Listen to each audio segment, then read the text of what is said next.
بسم اللہ الرحمن الرحیم۔ اسحاق ڈار کے بعد خواجہ آصف نے بھی اسرائیلی زبان بولنا شروع کر دی۔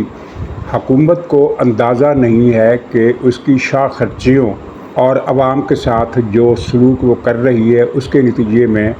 عوام کے اندر جو اشتعال پایا جاتا ہے وہ اسرائیلی بولی اسی طرح بولی جاتی رہی تو مذہبی جماعتوں نے اگر کال دے دی تو وہ اشتعال سارا اس رخ میں مڑ جائے گا اور یہ جو ہلچل پیدا ہوگی وہ پی ٹی آئی کی تحریک کے حساب سے نہیں ہوگی، وہ کچھ اور ہی طرح کا معاملہ ہو جائے گا جس سے پھر یہ حکومت نہیں سنبھال سکے گی۔ گنڈا پور نے جو بہت زیادہ سہما ہوا ہے، ڈرا ہوا ہے، ایک مرتبہ پھر کھوکھلی دھمکیاں دی ہے اور کہا ہے کہ میں چیلنج کرتا ہوں اس فرعون ریاست کو، انہوں نے فوج کو فرعون کا خطاب دیا، چیلنج کرتا ہوں کہ وہ آئینی طریقے سے ہماری حکومت گرا کر دکھائے۔ تو عرض یہ ہے کہ گنڈا پور صاحب دیکھ لیں گے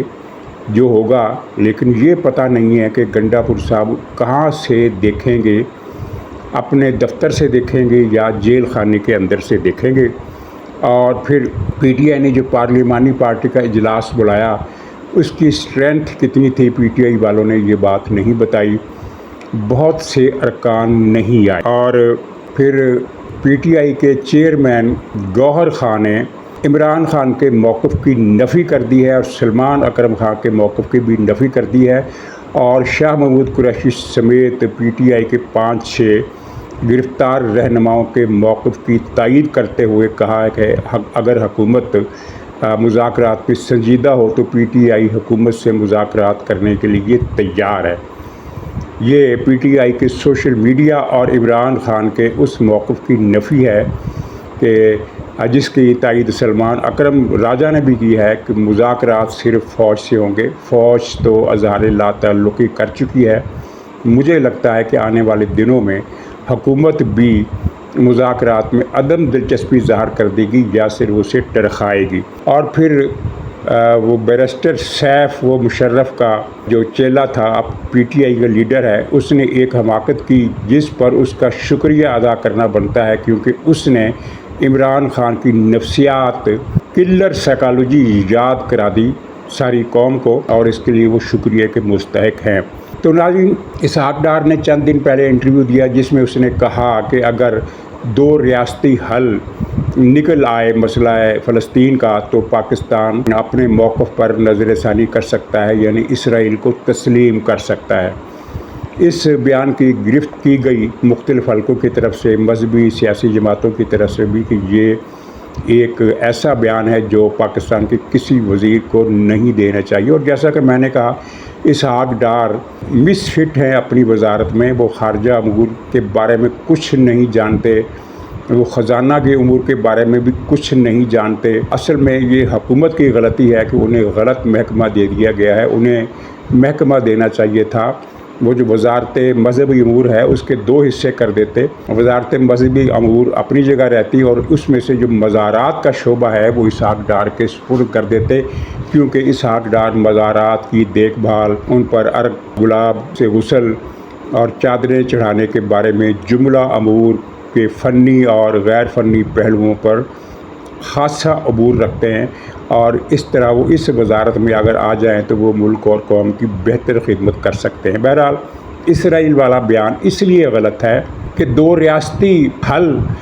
کی شکل ہی اب بدل گئی ہے۔ 2 ریاستی حل تو وہ تھا جو کیمپ ڈیوڈ معاہدے کے بعد پھر جو اس کا فالو اپ معاہدہ ہوا تھا فن لینڈ میں، اوسلو میں، تو اس میں یہ طے ہوا تھا کہ مغربی کنارہ پورے کا پورا، آدھا بیت المقدس اور غزہ کی پٹی پوری کی پوری یہ فلسطینی ریاست بنے گی۔ اب جو صورتحال تبدیل ہوئی ہے پچھلے 2 برسوں میں اور جس کو ٹرمپ نے بھی تقویت دی ہے وہ یہ ہے کہ مغربی کنارہ تو اسرائیل کے اندر پورے کا پورا ضم ہو جائے گا اور وہ فلسطین کا حصہ نہیں رہے گا، وہاں سے فلسطینیوں کو نکال دیا جائے گا۔ اور غزہ کے بارے میں یہ طے ہوا ہے، جو نظر آ رہا ہے کہ غزہ کے 70% رقبے پر پہلے ہی وہ ایک چھوٹا سا علاقہ ہے، پنجاب کی کسی تحصیل سے بھی چھوٹا علاقہ ہے، اس تحصیل کا بھی 60 سے زیادہ یعنی 70% کے قریب، بلکہ جو اطلاعات آ رہی ہیں وہ تو اس سے بھی زیادہ کی ہیں. 2/3 تو پہلے آیا تھا نا، اس کے بعد مزید علاقہ، چلیے ہم 2/3 مان لیتے ہیں کہ 70% رقبہ جو ہے وہ اسرائیل اپنے اندر انیکس کر لے گا، اور باقی جو 30% رقبہ بنے گا جس میں پاکستان کا جو چھوٹے چھوٹے شہر ہے، مثال کے طور پر بابو سابو لاہور کے نزدیک ایک چھوٹا سا قصبہ ہے، اس جتنا رقبہ رہ جائے گا غزہ والوں کے پاس، اور اس قصبے میں اس چھوٹی سی زمینی پٹی میں بہت ہی چھوٹے سے رقبے میں 15-20 لاکھ فلسطینی کسی صورت نہیں آ سکتے. زیادہ سے زیادہ 1.5-2 لاکھ فلسطینی وہاں رہ سکتے ہیں، اور باقیوں کو افریقہ یا دوسرے ملکوں میں، افریقہ کے کچھ ملکوں کے نام آ رہے ہیں کہ ان میں ان کو آباد کیا جائے اور غزہ سے یعنی ان کا وجود ختم کر دیا جائے. تو ایک چھوٹی سی تحصیل،